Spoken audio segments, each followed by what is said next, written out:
This is my second video about the A Marval I constructed last winter.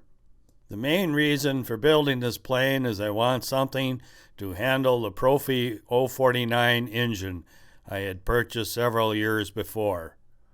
That much power kind of scared me, so I installed an electric system first to trim out the airplane. My first video was about selecting the airplane and the construction and some of the early electric flights. Later electric flights I launched it darn near vertical, but the electric motor didn't really have the power to pull it that way. Switching to glow was easy because I set up the motor mount with that in mind and also the timer, so that was easy. The Profi usually always started good, and I just did short jabs instead of leaving it on the starter. I was careful not to get it flooded, because that wouldn't be good. The trim was pretty close when I switched to glow, although I needed to move the CG slightly, and it started out, it had a left tendency under power, and I noticed there was a warp in the stab that I fixed later.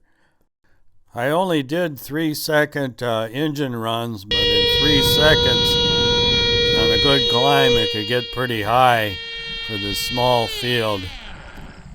Even with the climb wasn't perfect, it always seemed to transition pretty good. It just really seemed pretty stable to me.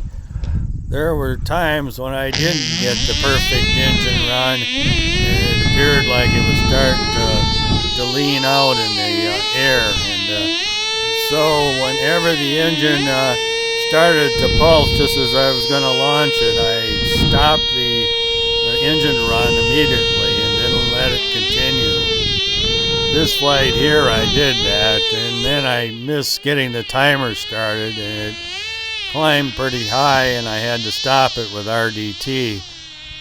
I'm just so happy that the plane is still in really good shape, and I look forward to better flights next year. Happy Thanksgiving 2024.